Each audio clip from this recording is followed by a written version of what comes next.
হয়েছে? কি অসুবিধা তোমার? রান্না নাই, তাড়াতাড়ি রান্না করো। কেন, তোমার মা আছে কিসের জন্য? সবকিছু বৌদি করতে হবে? তাড়াতাড়ি রান্না করো, মা ঘুমাচ্ছে। দেখেছিস ললিতা, দেখেছিস? সেটাই তো। তোমার বাবার বাড়ি থেকে আমার বান্ধবী এসেছে, কিছু বলাও যাবে না। কেমন ইচড় পাকা মেয়ে, মনে হয় এক থাপড় মানে ছোট মেয়ে এরকম কথাবার্তা।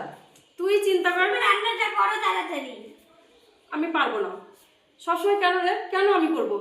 হ্যাঁ, শ্বশুরবাড়ি এসেছি বলে সব দায়িত্ব আমার? বউ হয়ে এসেছো, তুমি রান্না করবে না? না, পারবো না। তাড়াতাড়ি করো। দেখ দেখ, এটা কি সুন্দর। ও মা, মা, ও মা। দেখেছিস? দেখেছিস? কথায় কথায় আমাকে ব্ল্যাকমেল করে এই মেয়ে। এর দাদা ভাই আসে। তোমার কাজকর্ম নাই, তোমার পড়াশোনা নাই, যাও করো তুমি। আমি পড়া পড়ি, বৌদিকে একটু বলতেও তো পারো, সারাদিন মোবাইল নিয়ে বসে থাকে, একটু পড়াশোনা। তুমি তুমি নিজে নিজে পড়াশোনা করতে পারো না, তোমার মা নেই, মাকে বলো পড়াশোনা করাতে। মা ঘুমায়। করবে সবসময়। মা ঘুমায়, শুনতে পেরেছো? মা ঘুমায়। কারণ কি বলতো, সারা দিন ধরে আমার শাশুড়ি ঘুমাবে। পড়াশোনা করো, তোমার বৌদি আসেনি যখন, বৌদিকে দরকার হয়েছিল। হ্যাঁ, সারাটা দিন ধরে আমাকে জ্বালিয়ে দেয়। শোন, ঘুম থেকে উঠবে, হরলিক্স করো, ম্যাগি করো, টিফিন করে দাও, এই বই নিয়ে বসাও, এই বাসন মাজো, কাপড় কাচো। আচ্ছা, আমি একটা তো মানুষ, আমার বাবা যে কি করতে এই বাড়িতে বিয়ে দিয়েছে, আর এই ঝগড়টি একটা ননদ পেয়েছি। আর জানিস না, বিয়ের পরে মনে হয় কি একবার দাসী আসে, বুঝতে পারলি তো? যা মনে চায় খাটিয়ে নেয়। আমরা চাপো, হ্যাঁ, সারাদিন কাজ করি, কোনো মাইনে নেই আমাদের। একদম ঠিক বলেছিস। আবার এইসব কথা আমি ওর সামনে বলছি তো, হ্যাঁ। ঠিক যে কান ভাঙাবে আমার শাশুড়ির কানে। এত বিচুটি পাতা, একদম। আমি বলে দেবো। এই, তুমি এখান থেকে যাও, এখান থেকে যাও তো। আমরা গল্প করছি, আমরা ড্রেস কিনবো, আমরা ছবিতে দেখি, তুমি কোথাও যাও, ডিস্টার্ব করো না, পড়াশোনা করো না। বৌদি যাও রান্না করো, নাহলে কিন্তু আমি মাকে বলে দেবো। নিজে রান্না করো, যাও।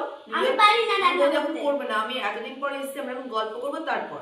না, আগে বৌদি রান্না করবে, নাহলে আমি এই, তুমি যাও তো, আমার মাথা গরম হয়ে যাচ্ছে। যাও এখান ও থেকে। মা, মা, বৌদি দেখো রান্না করছে না।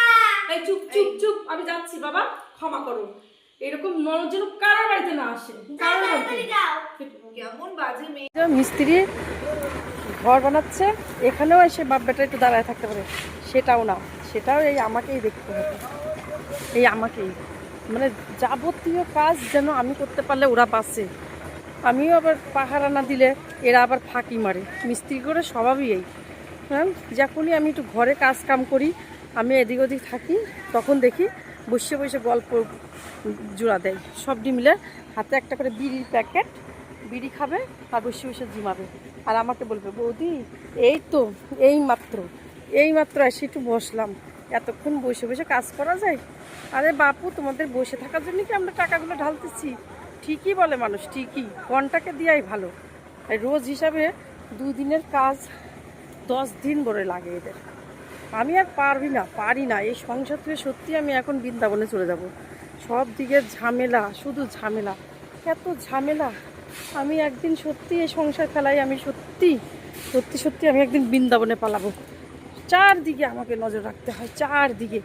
এত বড় বাড়ি ঘর সংসার সব যেন আমাকে দেখতে হবে। কেন রে বাবা? আমার বাবা কি বলে করে দিছে যে আমার শ্বশুরবাড়ির সব দায়িত্ব আমার কাঁধে দিয়ে দিবা? আমার বাবা এটাই এগ্রিমেন্ট করে পাঠাইছে তোমাদের বাড়িতে?